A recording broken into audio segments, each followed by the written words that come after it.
Hi hello ಎಲ್ರಿಗೂ ನಮಸ್ಕಾರ. ನನ್ನ ಮತ್ತೊಂದು ಹೊಸ ವಿಡಿಯೋಗೆ ನಿಮ್ಮೆಲ್ರಿಗೂ ಸ್ವಾಗತ. ಇವತ್ತಿನ ಬ್ಲಾಗು ಏನಪ್ಪ ಅಂತ ಅಂದರೆ ಮಡಿಕೇರಿಲಿ ಒಂದು ಸಿಂಪಲ್ ರಿಸೆಪ್ಷನ್ ಮೇಕ್ ಓವರ್ ಇತ್ತು. ಹಾಗಾಗಿ ಮಡಿಕೇರಿ ಕಡೆ ಹೋಗ್ತಾ ಇದ್ದೀವಿ. ಕೇರಳಾಪುರ ಒಂದು 7:30 ಹಂಗೆಲ್ಲ ಬಿಟ್ವಿ. ಅಲ್ಲಿ 9:30 ಒಳಗಡೆ ಲೊಕೇಶನ್ ರೀಚ್ ಆಗಬೇಕಾಗಿತ್ತು. ಯಾಕೆ ಅಂತಂದರೆ ಮೇಕ್ ಓವರ್ಗೆಲ್ಲ 1-2 ಅವರ್ಸ್ ಎಲ್ಲ ಟೈಮ್ ಬೇಕೇ ಬೇಕಲ್ವ. ಹಾಗಾಗಿ 9:30 ಒಳಗಡೆ ಅಲ್ಲಿ ರೀಚ್ ಆಗಬೇಕು ಅಂತ ಹೋಗ್ತಾ ಇದ್ದೀವಿ. ಹಾಗೆ ಅಲ್ಲೇ ಹೋಗ್ತಾ ಬೆಳಿಗ್ಗೆ ತಿಂಡಿ ತಿಂದಿರಲಿಲ್ಲ. ಹಾಗಾಗಿ ಅಲ್ಲೇ ಚೌಟ್ರಿ ಪಕ್ಕನೇ ಇತ್ತು ಒಂದು ಹೋಟೆಲು. ಅಲ್ಲಿ ತಿಂಡಿ ಎಲ್ಲ ತಿಂದ್ಕೊಂಡು ಮಿಥುನ್ ಅವರು ನಮ್ಮನ್ನ ಚೌಟ್ರಿಗೆ ಡ್ರಾಪ್ ಮಾಡಿದ್ರು. ಅಲ್ಲೋದ್ರೆ ಹುಡುಗಿ ರೂಮಲ್ಲಿ ಹುಡುಗಿನೇ ಇಲ್ಲ. ಸುಮಾರು 1 ಅವರ್ 2 ಅವರ್ಸ್ ತನಕನೇ ವೆಯ್ಟ್ ಮಾಡಿದ್ದೀವಿ. ಆದರೂ ಪರವಾಗಿಲ್ಲ, ಇನ್ನೇನು ಮಾಡೋಕ್ಕಾಗುತ್ತೆ, ಎಷ್ಟು ದೂರ ಬಂದಿದ್ದೀವಲ್ವ ಅಂತ ಅಂದ್ಬಿಟ್ಟು ಮೇಕಪ್ ಮಾಡೋದಕ್ಕೆ ಸ್ಟಾರ್ಟ್ ಮಾಡಿಕೊಂಡೆ. ನಮ್ಮ ಹುಡುಗಿ ವಿತೌಟ್ ಮೇಕಪ್ ಈ ರೀತಿ ಕಾಣಿಸ್ತಾ ಇದ್ದಾರೆ. ಫೈನಲಿ ನಮ್ಮ ಹುಡುಗಿ ಮೇಕಪ್ ಆದಮೇಲೆ ಈ ರೀತಿ ಕಾಣ್ತಾ ಇದ್ದಾರೆ. ಅವರು ತುಂಬ ಸಿಂಪಲ್ಲಾಗಿ ಬೇಕು ಅಕ್ಕ, ನನಗೆ ತುಂಬ ನ್ಯಾಚುರಲ್ ಆಗಿರಲಿ, ಹೆವಿ ಏನು ಬೇಡ ಅಂತ ಹೇಳಿದರು. ನಾನು ಅದಕ್ಕೆ ಸಿಂಪಲ್ಲಾಗೇ ಮಾಡಿಕೊಟ್ಟಿದ್ದೀನಿ. ಆಮೇಲೆ ಹುಡುಗಿ ಬರೋದೂ ತುಂಬ ಲೇಟ್ ಆಗೋಯಿತು. ನನಗಿದ್ದಿದ್ದೇ 1/2 ಅವರ್ ಟೈಮ್ ಕೊಟ್ಟಿದ್ದವರು. ಹಾಗಾಗಿ 1/2 ಅವರ್ ಒಳಗಡೆ ನನಗೆ ಎಷ್ಟು ಸಾಧ್ಯನೋ ಅಷ್ಟು ಚೆನ್ನಾಗಿ ಮಾಡಿಕೊಟ್ಟಿದ್ದೀನಿ. ಹುಡುಗಿ ಮನೆಯವರೆಲ್ಲ ತುಂಬಾ ಇಷ್ಟಪಟ್ಟರು, ಚೆನ್ನಾಗಿದೆ ಅಂತ ಅಂದ್ಬಿಟ್ಟು. ನಿಮಗೂ ಇದೇ ಥರ ಮೇಕಪ್ ಬೇಕು ಅಂತಂದರೆ ಈ ಸ್ಕ್ರೀನ್ ಮೇಲೆ ಕಾಣ್ತಿದ್ದಿಲ್ಲ ಆ ನಂಬರ್ಗೆ ಕಾಂಟ್ಯಾಕ್ಟ್ ಮಾಡಿ. ಇನ್ನು ಕೆಲಸ ಎಲ್ಲ ಮುಗಿದು ಹೊರಡ್ತಾ ಇದ್ವಿ. ಇವರೇ ಕಾವ್ಯ ಅಂತ ಅಂದ್ಬಿಟ್ಟು ನನಗೆ ಆರ್ಡರ್ ಬುಕ್ ಮಾಡಿದ್ದು. ಇವ್ರ ಮಾವನ ಮಗಳೇನೆ ಮದುವೆ ಹುಡುಗಿ. ಹಾಗೆ ಅಮ್ಮನ್ನು ಕರ್ಕೊಂಡೋಗಿದ್ದೆ ಜೊತೇಲಿ. ಸಿಂಪಲ್ ಮೇಕ್ ಓವರ್ ಅಲ್ವಾ, ಬ್ರೈಡ್ ಒಬ್ಬರಿಗೆ ಆದರೆ ಅಮ್ಮ ನಾನು ಇಬ್ಬರೇ ಹೋಗ್ತೀವಿ. ಇನ್ನು ಕ್ಲೈಂಟ್ಸ್ ಏನಾದರೂ ಜಾಸ್ತಿ ಇತ್ತು ಅಂದರೆ, ಬ್ರೈಡ್ ಅಲ್ದೇ ಬೇರೆ ಯಾರಾದರೂ ಇದ್ದರು ಅಂದರೆ ಬೇರೆ ಹೆಲ್ಪರ್ಸ್ನ ಕರ್ಕೊಂಡು ಹೋಗ್ತೀನಿ. ಇದಂದರೆ ಸಿಂಪಲ್ ಅಲ್ವಾ, ಹಾಗಾಗಿ ನಾನು ಅಮ್ಮ ಇಬ್ಬರೇ ಹೋಗಿದ್ವಿ. ತುಂಬಾ ಚೆನ್ನಾಗಿ ಟ್ರೀಟ್ ಮಾಡಿ ಕಳಿಸಿದ್ರು ಕಾವ್ಯ ಅವರು. ನನಗಂತೂ ತುಂಬಾ ಇಷ್ಟ ಆಯಿತು. ಈಗ ಕೇರಳಾಪುರದಿಂದ ಮಡಿಕೇರಿ ಸ್ವಲ್ಪ ದೂರನೇ. ಅಲ್ಲಿಂದ ಅಲ್ಲಿ ತನಕ ಹೋಗಿ ಕೆಲಸ ಮಾಡಿದ್ದಕ್ಕೂ ನಮಗೂ ಒಂಥರ ಸಮಾಧಾನ ಸಿಕ್ತು. ಹೆಂಗಿತ್ತು ಮೇಕಪ್ಪು? ಸೂಪರ್ ಆಗಿತ್ತು. ಹುಡುಗಂಗೂ ಚೆನ್ನಾಗೈತೆ, ಅವ್ರ ಫ್ಯಾಮಿಲಿಗೆಲ್ಲ ಸುಮಾರು ತುಂಬಾ ಚೆನ್ನಾಗೈತೆ ಅಂದಿದ್ದಾರೆ. ನಾವು ಮಾತು ಬರ್ತಲ್ಲ, ಅಷ್ಟೊಂದು ಹ್ಯಾಪಿ ಆಗಿತ್ತು. ಹುಡುಗನ ಮನೆಯವ್ರೆಲ್ರಿಗೂ ಇಷ್ಟ ಆಯ್ತಾ? ಎಲ್ಲರಿಗೂ ಇಷ್ಟ ಆಯ್ತು. ನಾನು ಯಾವತ್ತೂ ನೋಡಿರ್ಲಿಲ್ಲ ಈ ಮೇಕಪ್. ನಾನು ಫೋಟೋದಲ್ಲಿ ವಿಡಿಯೋಸಲ್ಲಿ ಮಾತ್ರ ನೋಡಿರೋದಷ್ಟೇ. ಡೈರೆಕ್ಟ್ ಆಗಿ ನೋಡಿರೋದು ಇದೆ ಫಸ್ಟ್ ಟೈಮ್. ಸೂಪರ್ ಆಗಿ ಮಾಡ್ಕೊಟ್ಟಿದ್ದಾರೆ. ಥ್ಯಾಂಕ್ ಯು ಸಂಧ್ಯಾ ಅವರೇ. ಹಾಗೆ ಅವ್ರ ಹತ್ರ ಒಂದು ರಿವ್ಯೂ ತೊಗೊಂಡು ನಾವು ಆಚೆ ಕಡೆ ಬಂದ್ವಿ. ಅವರಂತೂ ಕಾವ್ಯ ಅವರು ನಮ್ಮ ಜೊತೆಲೇ ಆಚೆಗೂ ಬಂದರು. ನಾವು ಹೋದ್ಮೇಲೆ ನಮ್ಮನ್ನ ಕಳಿಸ್ಬಿಟ್ಟೆ ಅವ್ರು ಒಳಗಡೆ ಹೋಗಿದ್ದು. ಕೆಲಸ ಇರುತ್ತೆ ನಿಮಗೆ ಹೋಗಿ ಅಂತ ಅಂದ್ರೂ ತುಂಬಾ ಖುಷಿ ಆಯಿತು. ಒಂಥರ ಊಟ ಮಾಡಿ ಅಂತ ಹಿಂಸೆ ಮಾಡಿದ್ರು. ನಮಗೆ ಟೈಮ್ ಇರಲಿಲ್ಲ, ಹಾಗಾಗಿ ಅಲ್ಲಿಂದ ಹೊರಟ್ವಿ. ಲೇಟ್ ಆಗಿಬಿಡುತ್ತೆ ಅಂತ. ಇನ್ನೊಂದು ತುಂಬ ಮಳೆ, ಮಡಿಕೇರಿಲಂತೂ ಸಿಕ್ಕಾಬಟ್ಟೆ ಹೆವಿ ಮಳೆ ಅಂತ. ಹಾಗೆ ಬರೋದರಿಲ್ಲೇ ರಾಜಾ ಸೀಟ್ ಗಾರ್ಡನ್ ಇತ್ತು. ಹಾಗಾಗಿ ಒಳಗಡೆ ಹೋಗೋಣ ಅಂತ ಅಂದ್ಬಿಟ್ಟು ಕಾಯ್ತಾ ಇದ್ವಿ. ಮಿಥುನವರು ಗಾಡಿ ಪಾರ್ಕ್ ಮಾಡೋದಕ್ಕೆ ಹೋಗಿದ್ರು.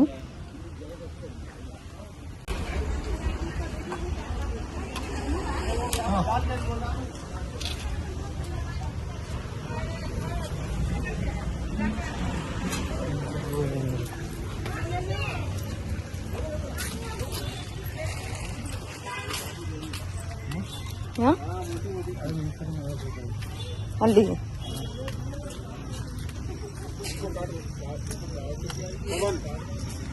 ఇంకో కార్డు ఇచ్చుకోండి. ಅದೇ ಯಾರು ಮ್ಯಾರೇಜ್ ಕಪಲ್ ಔಟ್ ಸ್ಟೇಷನ್ ಬರ್ತಾರೆ, ಎಲ್ಲ ಫ್ಯಾಮಿಲಿಗೂ ಫ್ರೀ ಪಾಸಸ್ ಕೊಡ್ತಾ ಇದ್ದೀವಿ. ಟೂರಿಸ್ಟ್ ಕೇಳಿದ್ರೆ ಇಲ್ಲ ಅಂತ ಹೇಳಿದ್ರು.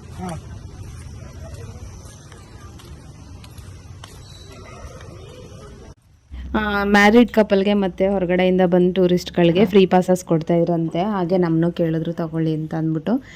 ಮಿಥುನವ್ರು ನಮಗೇನು ಬೇಡ ಅಂತ ಅಂದರು. ಯಾಕೆ ಅಂತಂದರೆ ನಾವು ಒಂದೊಂದು ಟೈಮ್ ಬರ್ತಾ ಇರ್ತೀವಿ, ಏನು ಫಸ್ಟ್ ಟೈಮ್ ಅಲ್ಲವಲ್ಲ ಬಂದಿರೋದು, ಹಾಗಾಗಿ ಅದ್ರ ಅವಶ್ಯಕತೆ ಏನಿಲ್ಲ ಅಂತ ಅನ್ನಿಸ್ತು. ಅದಕ್ಕೆ ಬೇಡ ಅಂತ ಅಂದ್ವಿ. ನಾವು ಲಾಸ್ಟ್ ಇಯರ್ ಬಂದಿದ್ವಿ. ಲಾಸ್ಟ್ ಇಯರ್ಗೂ ಈ ಇಯರ್ಗೂ ಸ್ವಲ್ಪ ಚೇಂಜಸ್ ಮಾಡಿದ್ದಾರೆ. ಗೇಮ್ಸು ಆ್ಯಕ್ಟಿವಿಟೀಸ್ ಎಲ್ಲ ಆ ಕಡೆ ಇದೆ. ನಾವು ತುಂಬ ಮಳೆ ಅಂತ ಅಂದ್ಬಿಟ್ಟು ಆ ಕಡೆ ಎಲ್ಲೂ ಹೋಗಲಿಲ್ಲ. ಸಿಕ್ಕಾಪಟ್ಟೆ ಮಳೆ ಬರ್ತಾನೆ ಇತ್ತು, 1 ನಿಮಿಷನೂ ಬಿಡುವಿರಲಿಲ್ಲ. ಅದಕ್ಕೋಸ್ಕರ ಹಾಗೆ ಕ್ಯಾಪ್ಚರ್ ತಗೊಂಡು ಬೇಗ ಬಂದುಬಿಟ್ವಿ. ಈ ಥರ ಕಾಣಿಸ್ತಿತ್ತು ವ್ಯೂ. ಏನಂದರೆ ಏನೂ ಕಾಣಿಸ್ತಿರಲಿಲ್ಲ, ಫುಲ್ಲು ಫಾಗ್ ಒಳಗೆ ಮುಚ್ಕೊಂಡ್ಬಿಟ್ಟಿತ್ತು. ಇದೇ ವ್ಯೂ ಪಾಯಿಂಟು. ಮಳೆ ಅಂತ ಜನನೇ ಇಲ್ಲ, ಹಾಗಾಗಿ ಎಲ್ಲ ಏನೊಂದು 10 ಮಿನಿಟ್ಸ್ ಇದ್ವೋ ಏನೋ ಅಷ್ಟೇ. ತುಂಬ ಮಳೆ ಇತ್ತಲ್ವಾ. ಈ ಕಡೆ ಎಲ್ಲ ಹೋಗ್ಬೋದು.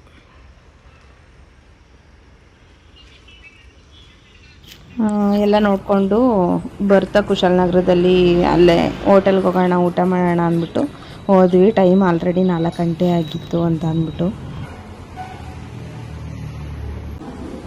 ನಾನ್ ವೆಜ್ ಹೋಟ್ಲಿಗೆ ಹೋಗಿದ್ವಿ. ನಾನು ಅಮ್ಮ ಬಿರಿಯಾನಿ ತೊಗೊಂಡ್ವಿ. ಮಿಥುನವರು ಕಾಂಬೋ ಪ್ಲೇಟ್ ತೊಗೊಂಡಿದ್ರು. ಅದು ಏನೇನೋ ಡಿಫ್ರೆಂಟಾಗಿ ಕೊಟ್ಟಿದ್ರು. ಟೇಸ್ಟ್ ಎಲ್ಲ ಚೆನ್ನಾಗಿತ್ತು. ಹಾಗೆ ಹೋಟೆಲ್ ಹೆಸರು ಚಿಕ್ಕಪೇಟ್ ದಮ್ ಬಿರಿಯಾನಿ ಹೌಸ್ ಅಂತ ಅಂದ್ಬಿಟ್ಟು ತುಂಬಾ ಚೆನ್ನಾಗಿತ್ತು ಟೇಸ್ಟ್ ವೈಸ್ ಎಲ್ಲ. ಆಮೇಲೆ ನೀಟಾಗಿ ಮೇಂಟೈನ್ ಮಾಡಿದ್ದಾರೆ ಹೋಟೆಲು. ನಾವು ಫಸ್ಟ್ ಟೈಮ್ ಹೋಗ್ತಾ ಇರೋದು ಹೆಂಗಿರೋದು ಏನೋ ಅಂತ ಅಂದ್ಕೊಂಡೆ ಹೋದ್ವಿ. ಎಲ್ಲೋದ್ರೂ ಹೊಸ ಹೊಸ ಥರ ಟೇಸ್ಟ್ ಮಾಡಲೇಬೇಕಲ್ವಾ, ಹಾಗಾಗಿ. ಇದು ನೆಕ್ಸ್ಟ್ ಡೇ ಮಾರ್ನಿಂಗು ನಮ್ಮ ಅಜ್ಜಿ ತಾತನೂರಲ್ಲಿ ಗೌರಮ್ಮನ್ನ ಕೂರಿಸಿದ್ರು. ಹಾಗಾಗಿ ಅಲ್ಲಿ ಪೂಜೆ ಮಾಡಿಸ್ಕೊಂಡು ಬರೋಣ ಅಂತ ಅಂದ್ಬಿಟ್ಟು ದೇವಸ್ಥಾನಕ್ಕೆ ಹೋಗ್ತಾ ಇದ್ದೀವಿ. ಇದೇ ದೇವಸ್ಥಾನ, ಹೊರಗಡೆ ಈ ಥರ ಇದೆ. ಇದೇ ಗೌರಮ್ಮ. ಇದನ್ನು ಕಡಲೆ ಹಿಟ್ಟಿಂದನೇ ಮಾಡಿರ್ತಾರಂತೆ ದೇವ್ರನ್ನ. 8 ದಿನ ದೇವಸ್ಥಾನದೊಳಗಡೆ ಇಟ್ಟು ಪೂಜೆ ಮಾಡಿ ಅದಾದಮೇಲೆ ವಿಸರ್ಜನೆ ಮಾಡ್ತಾರೆ. ಇದು ನೆಕ್ಸ್ಟ್ ಡೇ ವಿಸರ್ಜನೆ ಇತ್ತು. ನಾವು ಹಿಂದಿನ ದಿನ ಹೋಗಿ ಪೂಜೆ ಮಾಡಿಸ್ಕೊಂಡು ಬಂದಿದ್ದು.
ಪೂಜೆ ಎಲ್ಲ ಮಾಡಿಸ್ಕೊಂಡು ಮನೆಗೆ ಹೋದ್ವಿ. ಇನ್ನು ಬ್ಲಾಗ್ನ ಕಂಟಿನ್ಯೂ ಮಾಡೋದಕ್ಕಾಗಲಿಲ್ಲ.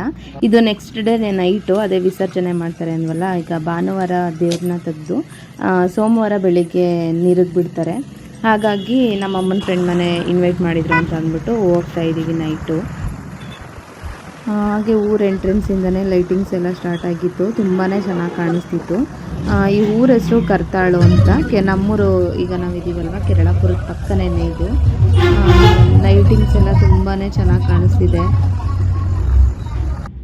ಹಾಗೆ ಊಟ ಎಲ್ಲ ಆಯಿತು. ನಾನು ಅಲ್ಲೇನು ಕ್ಯಾಪ್ಚರ್ ತೊಗೊಳೋದಕ್ಕೆ ಹೋಗಲಿಲ್ಲ. ಯಾಕೆಂತಂದರೆ ಒಬ್ಬೊಬ್ಬರು ಕಂಫರ್ಟಬಲ್ ಇರ್ತಾರೆ, ವೀಡಿಯೋದೆಲ್ಲ ಒಬ್ಬೊಬ್ರಿಗೆ ಬರೋದಕ್ಕೆ ಇಷ್ಟ ಇರಲ್ಲ. ಸೊ ಹಾಗಾಗಿ ಯಾಕೆ ಬೇಕು ಅಂತ ನಾನು ಅಲ್ಲೆಲ್ಲ ಕ್ಯಾಪ್ಚರ್ ತೊಗೊಳೋದಕ್ಕೆ ಹೋಗಲಿಲ್ಲ. ಊಟ ಎಲ್ಲ ಮಾಡಿಕೊಂಡು ಹಾಗೆ ಆರ್ಕೆಸ್ಟ್ರಾ ನಡೀತಿತ್ತು ಅಂತ ಅಂದ್ಬಿಟ್ಟು ಆರ್ಕೆಸ್ಟ್ರಾದ ಹತ್ರ ಬಂದ್ವಿ ಎಲ್ಲರೂ ನೋಡೋಣ ಅಂತ ಅಂದ್ಬಿಟ್ಟು. ಹಾಗೆ ಇಲ್ಲೊಂದು ಸ್ವಲ್ಪ ಹೊತ್ತು ನೋಡಿಕೊಂಡು ಇನ್ನು ಗೌರಮ್ಮಂದು ಉತ್ಸವ ಸ್ಟಾರ್ಟ್ ಆಗಿದೆ ಅಂತ ಅಂದರು. ಹಾಗಾಗಿ ಉತ್ಸವದ ಕಡೆ ಹೋಗೋಣ ಅಂತ ಅಂದ್ಬಿಟ್ಟು ಹೋಗ್ತಾ ಇದ್ವಿ. ನೈಟ್ ಎಲ್ಲ ಉತ್ಸವ ಇರುತ್ತೆ ಫ್ರೆಂಡ್ಸ್, ತುಂಬಾ ಚೆನ್ನಾಗಿರುತ್ತೆ ಮಾತ್ರ. ನೈಟ್ ಒಂಥರ ಜಾತ್ರೆನೇ ಅಂತಲೇ ಹೇಳ್ಬೋದು, ಅಷ್ಟು ಜನ ಇರ್ತಾರೆ. ಆಮೇಲೆ ಆವಾಗ ಹಳೆ ಕಾಲದಲ್ಲೆಲ್ಲ ಕೀಲು ಕುದುರೆ ಅದೆಲ್ಲ ಇವಾಗೆಲ್ಲ ಸ್ವಲ್ಪ ಕಡಿಮೆ ಆಗಿಬಿಟ್ಟಿದೆ. ಆದರೆ ಇಲ್ಲಿ ಮಾತ್ರ ವರ್ಷವೂ ಆ ಥರ ಎಲ್ಲ ಕರೆಸ್ತಾರೆ. ವೀರಗಾಸೆ ಅದೆಲ್ಲ ನನಗಂತೂ ನೋಡೋಕ್ಕೆ ತುಂಬಾ ಇಷ್ಟ ಅಂತ ಅಂದ್ಬಿಟ್ಟು ಅಲ್ಲಿ ಹೋಗೋಣ ಅಂದ್ಬಿಟ್ಟು ಅಲ್ಲಿಗೆ ಹೋದ್ವಿ. ನೆಕ್ಸ್ಟು ಅದರದ್ದೆಲ್ಲ ಕ್ಲಿಪ್ಪಿಂಗ್ಸ್ ಆ್ಯಡ್ ಮಾಡ್ತೀನಿ, ನೋಡ್ಕೊಂಡು ಬನ್ನಿ.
ಹಾಗೆ ದೇವ್ರು ನೋಡಿಕೊಂಡು ಮನೆ ಹತ್ರ ಬಂದ್ವಿ. ನಮ್ಮಪ್ಪ ಬರ್ತೀನಿ ಅಂತ ಅಂದಿದ್ರು ಕರ್ಕೊಂಡೋಗೋದಕ್ಕೆ, ಹಾಗಾಗಿ ವೆಯ್ಟ್ ಮಾಡ್ತಾ ಇದ್ವಿ. ಹಾಗೆ ದೂರದಿಂದ ಲೈಟಿಂಗ್ಸ್ ಎಲ್ಲ ಕ್ಯಾಪ್ಚರ್ ಮಾಡ್ತಿದ್ದೆ ಎಷ್ಟು ಚೆನ್ನಾಗಿತ್ತು ಅಂತ ಅಂದ್ಬಿಟ್ಟು. ಹಾಗೆ ನಮ್ಮಪ್ಪ ಬಂದರು, ಅಲ್ಲಿಂದ ಕೆರಳಾಪುರಕ್ಕೆ ಹೊರಟ್ವಿ. ಈ ವಿಡಿಯೋನ ಇಲ್ಲಿಗೆ ಎಂಡ್ ಮಾಡ್ತಾ ಇದ್ದೀನಿ. ಹಾಗೆ ಯಾರೆಲ್ಲ ಈ ವಿಡಿಯೋನ ಸ್ಕಿಪ್ ಮಾಡದೆ ಕೊನೆವರೆಗೂ ನೋಡಿರ್ತೀರಾ ಅವ್ರಿಗೆಲ್ಲ ತುಂಬ ಥ್ಯಾಂಕ್ಸ್. ಹಾಗೆ ಈ ವಿಡಿಯೋ ಯಾರಿಗೆಲ್ಲ ಇಷ್ಟ ಆಗಿದೆ ಅವರು ಲೈಕ್ ಮಾಡಿ, ಶೇರ್ ಮಾಡಿ ಮತ್ತು ಕಮೆಂಟ್ ಮಾಡಿ. ಹಾಗೆ ನಿಮ್ಗೆ ಯಾವ ಥರ ವೀಡಿಯೋಸ್ ಬೇಕು ಅದನ್ನು ತಿಳಿಸಿ, ನಾನು ಅದೇ ರೀತಿ ಮಾಡೋದಕ್ಕೆ ಟ್ರೈ ಮಾಡ್ತೀನಿ. ಟೈಮು 4 ಗಂಟೆ ಆಗಿತ್ತು ಬೆಳಗಿನ ಜಾವ. ಹಾಗೆ ನೆಕ್ಸ್ಟ್ ವಿಡಿಯೋದಲ್ಲಿ ಸಿಗ್ತೀನಿ. ಅಲ್ಲಿವರೆಗೂ take care, love you all, bye.